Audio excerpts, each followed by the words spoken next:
When I was 21, my dream was to hike the Pacific Crest Trail. That's a 2,600-mile hiking trail through the mountains of California, Oregon, and Washington. But like a lot of 21-year-olds, my life took some detours, and I never hiked it. I did spend several years in the wilderness leading outward bound courses before slowly settling down to a normal life as a husband, father, homeowner, and office worker. For the next 35 years, I didn't think much about the PCT, as it's called, except for occasional regret, until the movie Wild came out, about the woman who hiked the trail to straighten her life out. As I watched on Netflix, I thought, that's just too late in life for me, because I'm 56 years old, I got a creaky knee, and with a mortgage and kids in college, I can't take 6 months off.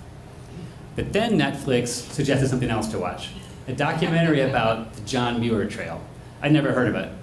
Named for the famous conservationist, the John Muir Trail, or JMT, is a 200-mile section of the Pacific Crest Trail through perhaps the most scenic stretch of hiking in the US, the California Sierras from Yosemite down to Mount Whitney, which is the tallest peak in the lower 48. 200 miles, I thought. That's a lot more doable than 2,600. This could be my way to hike the best part of the PCT. I made the mistake of telling friends about this idea, and they thought it was fantastic, and kept asking me how my plans were coming. They weren't. The first issue was who to hike with. I called my brother, but his knee was worse than mine. I called my outward bound friend, but he couldn't take a month off. It was Valentine's Day, and at the restaurant that evening, Karen, my wife, asked me quietly, is there a reason you're not asking me to hike the trail with you? Only because you never backpacked a day in your life, I said. I didn't think you wanted to go. But Karen did, and was not deterred by details like lack of experience. And thus the plan became real. Training started off on the wrong foot, almost literally. We thought we'd get in shape by walking to the supermarket with backpacks and then hiking home with our groceries. But we put in way too much weight. And by the time I got home, I could barely walk. My foot was in agony. The doctor's prognosis was plantar fasciitis. So now I have 2 injuries. This is negative progress.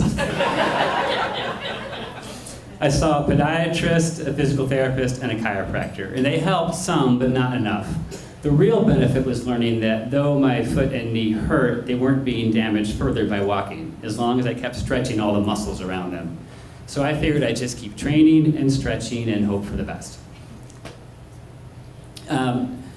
So then every chance we got, we would hike to train. So we'd try, weekdays after work we'd go for hikes, and we'd spend weekends in the Shenandoahs. We spent our anniversary carrying full packs over Old Rag. Yeah, for those who know, Old Rag is strenuous without a backpack. Karen had a meltdown near the top, after which she declared, next year, we're going out to dinner instead. And meanwhile, we had to plan the gear. So to answer the questions everyone asked us, yes, we do sleep in tents, and yes, we do carry everything on our back, and yes, you do poop in the woods. And how far can you hike a day? About 10 miles on average, which means it can take about 3 weeks to hike to finish the JMT, if you even finish it. A lot of people quit for a lot of reasons, including injury, altitude sickness, forest fire, or a bear stealing your food. How much do your backpacks weigh? Well, that takes you into the world of so-called ultralight gear, where fanatical backpackers will carry 20 pounds or less max, including food and water, by using this special high-tech ultralight gear. That sounded good to us, but we soon learned that what ultralight really refers to is what your wallet weighs after you buy it. You can get a 1-pound tent, but don't ask what it costs. And you'll also pay a price in sanity. You'll spend hours reading websites debating whether to get a titanium trowel to dig your cat hole with. It only weighs 17 grams, but can't you just use a stick? And do you really need to carry a backpacking stove? I mean, you can soak ramen noodles in your water bottle and eat them cold. In the end, we expended a lot of money and sanity to get down to 25 pounds. Karen insisted on a trowel and a stove for her coffee and an air mattress. With just a week to go before the trip, my foot and knee were still hurting, so I gave up all reliance on licensed professionals, went to the running store, and bought a knee brace, orthotic insoles, and a compression sleeve for my foot. I threw in a jumbo bottle of ibuprofen and hoped for the best. And so, on August 31st last year, we started our journey of 1,000,000 steps, literally. We felt like hobbits walking towards Mount Doom as we walked across the Sierras to Mount Whitney.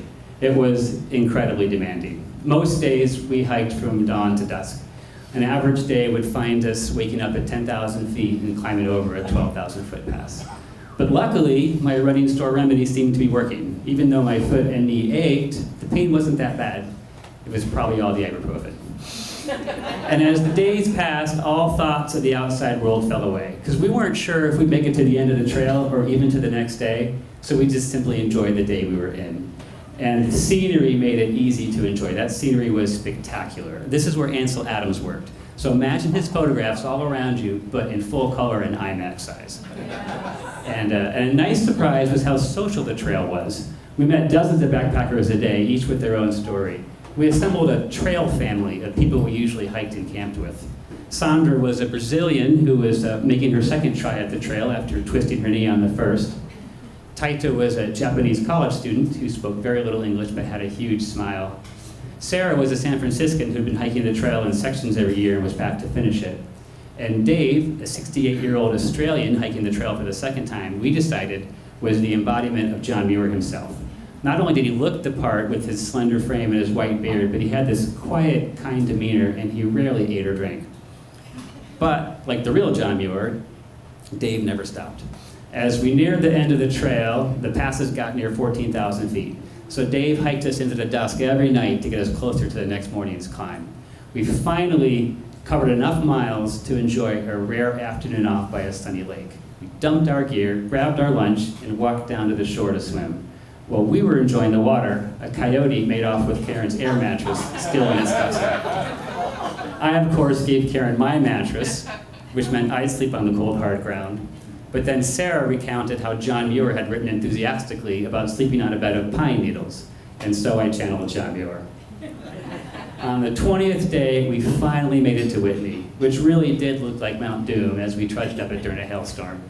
The actual summit's on a short side trail, but we were cold, exhausted, and 10 miles from a real bed, so we just kept walking past it. When we reached the road, we were almost too exhausted to register that we'd completed the John Muir Trail. We just fell into bed at the nearest motel. We flew back to Virginia and were immediately pulled back into our normal lives. Kids to catch up with, a month of emails, work projects waiting. After a few weeks, it seemed like a dream that we'd even done the hike. As I heard myself telling that to a coworker, it occurred to me. 35 years ago, I'd had the dream to hike the trail, and now it seemed like a dream that I'd ever hiked it. I didn't want the trail to exist only as a dream, whether in some future or some past. I wanted it to stay real, not only for the trail's own sake, but because it made me rethink my ideas of what's possible. But I also noticed that when I was telling others about it, it came back to life. Storytelling seems to do that. So I made the mistake of talking to friends about this storytelling process. They thought it was a fantastic idea.